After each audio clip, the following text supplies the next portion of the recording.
warahmatullahi wabarakatuh. Lagi ngapain nih kalian? Nongkrong dulu di kafe.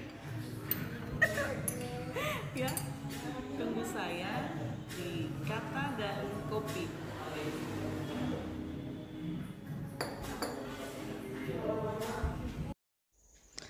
Halo semuanya. Di fenomena bahasa kali ini kita akan bahas tentang kata dan kopi. Sudah pada ngopi belum? Ngopi. Nah, tentang kopi, ya kali ini saya akan bicarakan tentang kata dan kopi. Apa sih hubungannya kata dan kopi? Nah, sebelum lebih jauh kita membahas tentang itu, kita ngobrol-ngobrol dulu deh tentang kopi. Kopi itu adalah minuman hasil seduhan biji kopi yang telah disangrai dan dihaluskan menjadi bubuk, ya. Kemudian kopi juga merupakan salah satu komoditas di dunia yang dibudidayakan lebih dari 50 negara. Wah, banyak ya. Jadi hampir semua negara nih sudah mengenal kopi. Nah, yang paling dikenal spesies pohon kopi gitu ya. Dimanapun yang paling terkenal itu ada dua, yaitu kopi robusta dan kopi arabica. Nah, untuk mendapatkan segelas kopi nikmat itu ternyata prosesnya tuh panjang sekali ya. Dimulai pemanenan biji kopi yang sudah matang ya. Terus kemudian dilakukan pemrosesan pemisahan biji dari buahnya itu, pengeringan ya. Kemudian disangrai sampai kering begitu ya, kemudian baru digiling, dihaluskan. Nah, jadi deh bubuk kopi yang kita bisa minum setiap saat. Nah, secara etimologis ya, secara asal usul katanya, kata kopi itu berasal dari bahasa Arab kohwah yang berarti kekuatan. Nah, karena pada awalnya kopi itu digunakan sebagai makanan berenergi tinggi gitu ya, sebagai penguat gitu. Nah, kata kohwas kembali mengalami perubahan menjadi kahve yang berasal dari bahasa Turki dan kemudian berubah lagi menjadi kopi dalam bahasa Belanda. Nah, penggunaan kata kopi segera diserap ke dalam bahasa Indonesia yang akhirnya menjadi kata kopi yang saat ini dikenal. Nah, berbicara tentang etimologi kopi ini juga ada sebuah sumber lain yang mengatakan bahwa dalam sebuah buku berjudul All About Coffee karya William H. Ukers dikatakan di sana bahwa kopi itu mulai masuk ke dalam bahasa-bahasa Eropa sekitar tahun 1600-an. Dan kata tersebut juga diadaptasi dari bahasa Arab kohwah, atau mungkin tidak langsung dari istilah Arab tetapi melalui istilah Turki kahve ya. Nah, kalau khusus nih untuk di Indonesia, besar kemungkinan kata kopi itu diadaptasi dari istilah Arab kemudian melalui bahasa Belanda kopi. Nah, dugaan yang ini logis lah ya, karena Belanda memang yang pernah menjajah kita sedemikian lama, terus kemudian yang pertama kali membuka perkebunan kopi di Indonesia. Jadi tidak menutup kemungkinan kata tersebut memang diadaptasi langsung dari bahasa Arab, Turki. Nah, mengingat banyak pihak di Indonesia yang memiliki hubungan dengan orang-orang sebelumnya, sebelum orang-orang Eropa datang gitu ya. Jadi bahasa Arab, Turki itu juga masuk membawa kata kopi yang sekarang dikenal. Nah, sekarang saya sudah berada nih di tempat ngopi di Kota Bontang ya. Yang menarik nih, nama tempat kopinya nih sesuai nih dengan cerita saya tentang kata dan kopi ya. Nama kafenya itu Utara ya. Di sini dengan tempat makan dan tempat ngopi di Kota Bontang ya. Ini masih baru nih, jadi ya buat kalian yang pengen tahu nanti silahkan ya cari tahu tentang Utara lebih jauh lagi. Nah, yang menarik perhatian saya juga kata Utara itu ya. Jadi begitu kita masuk, di pintu masuk itu sudah tertulis Utara.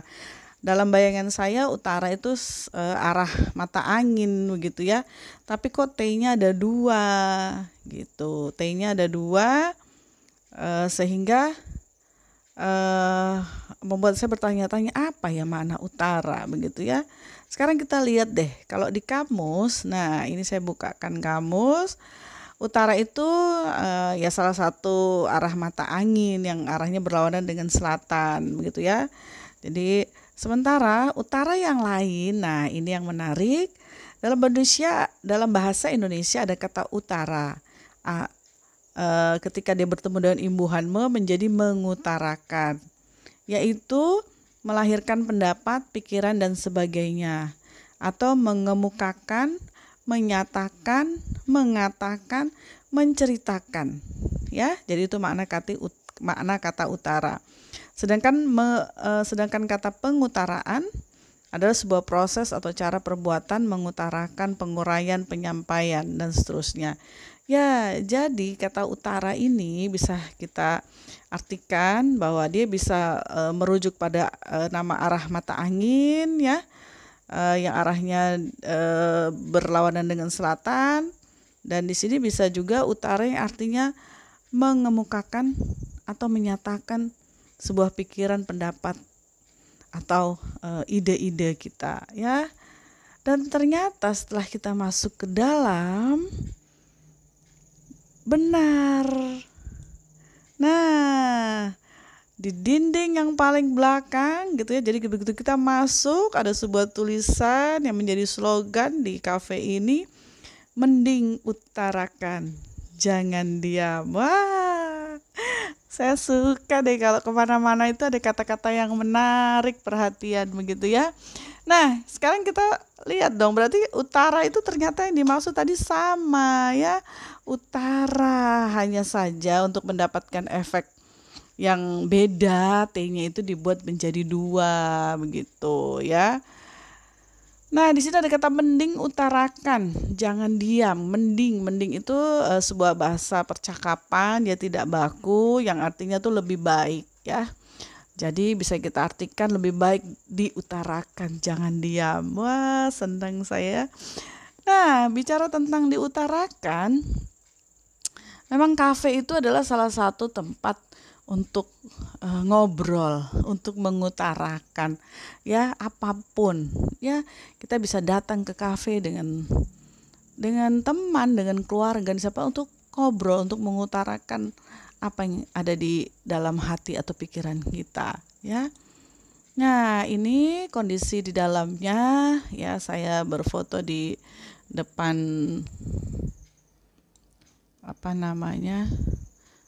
baristanya begitu ya. Kemudian yang menarik tadi saya pernah katakan bahwa kita itu bisa datang ke coffee dengan siapa saja. Nah, kebetulan nih saat ini saya datang ya, janjian dengan 2 orang anak saya. Wah, ini siapa ya? Ini bukan anak kandung saya, tapi mereka adalah murid-murid saya waktu SMP. Ya, mereka adalah murid-murid saya waktu SMP. Yang satu sudah sekolah di STM, yang satu sudah sekolah di SMA. Ya, dan sekarang mereka kelas 3. Nah, beberapa hari yang lalu mereka WA, Bu, aku pengen ngobrol nah Bu, lama gak ketemu nah. Aku bingung nah, sebentar lagi mau kuliah. Oh ya, oke. Akhirnya tanpa direncanakan, akhirnya kami bertemu secara mendadak di tempat ini, dan nah akhirnya terjadilah obrolan-obrolan antara ibu guru dengan muridnya. Wah, ternyata kelas saya itu bisa juga di kafe seperti ini ya. Jadi apa yang mau diutarakan oleh 2 anak ini? Yang satu bingung, Bu, nanti aku kuliahnya teknik kimia atau komunikasi ya.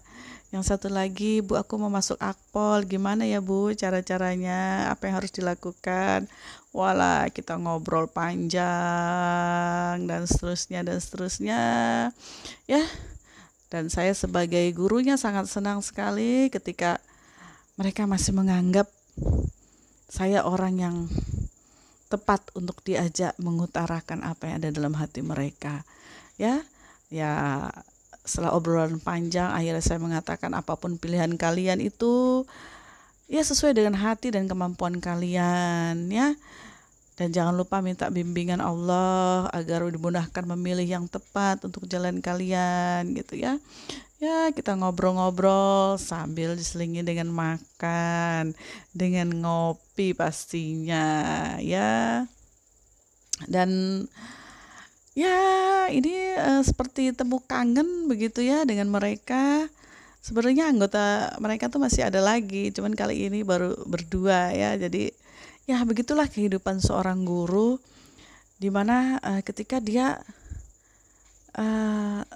sudah tidak sebagai gurunya lagi pun, dan sangat bangga, bahagia, terharu ketika mereka masih mengingat kita gitu ya. Mereka masih membutuhkan kita sebagai gurunya gitu untuk berbagai macam urusan termasuk yang sekarang sedang diobrolkan. Ya, dan ini salah satunya yang akan mengutarakan apa sih kafe itu tempat yang seperti apa. Ya, nanti kita dengarkan sama-sama apa yang dia katakan tentang kafe. Nah, jadi di tempat ini, di kopi, tempat ngopi ya, kita bisa mengutarakan kerinduan kita, isi hati kita, kegalauan kita, begitu ya. Ditemani dengan secangkir kopi, ya, ditemani dengan suasana yang apik, yang menarik, begitu. Dan memang setiap tempat ngopi yang saya datangi, gitu ya, memang punya ciri khas yang berbeda-beda ya, entah dari jargon-jargonnya ya, atau dari desain interiornya dan lain-lain, tapi semuanya sama menurut saya ya. Antara kata dan kopi itu ada hubungannya hubungannya erat sekali gitu ya. Nah, karena erat begitu, pembahasan tentang kata dan kopi ini masih akan saya lanjutkan nanti di bagian berikutnya ya. Karena saya akan berbicara tentang kopi dan puisi. Wah, menarik kan? Kemudian saya juga nanti akan bicara tentang kopi dan kata, tapi di kafe-kafe yang lain. Pasti berbeda dengan utara yang satu ini. Ya, masing-masing punya keunikan, masing-masing punya suasana yang berbeda yang tidak bisa kita bandingkan lebih mana bagusnya, karena masing-masing punya kesan yang tersendiri, termasuk kesan saya terhadap utara. Nah, obrolan kita tentang kopi dan kata cukup sekian, mudah-mudahan bermanfaat dan sampai jumpa di kafe selanjutnya. Assalamualaikum warahmatullahi wabarakatuh. Oke, Mas Fikran. Ya, menurut kamu tempat ngopi itu apa sih artinya? Tempat ngopi itu tempat di mana kita bisa bercerita, menghabiskan waktu luang, berbincang dengan teman-teman, menceritakan apapun masalahnya. Itu kayaknya lebih cocok kita tuangkan di tempat kopi. Sambil nyeruput kopi, kita dapat teman baru. Sip. Seperti itu. Berarti ada hubungannya dong kopi, kata dan kopi. Kata dan kopi sepertinya sangat berhubungan. Minum kopi langsung banyak kata-kata di otak. Menulis ini, minum kopi dulu langsung dapat inspirasi tuh. Thank you. Iya, Bu. Oke, kita air aja lagi lah. Kalau menurut kamu?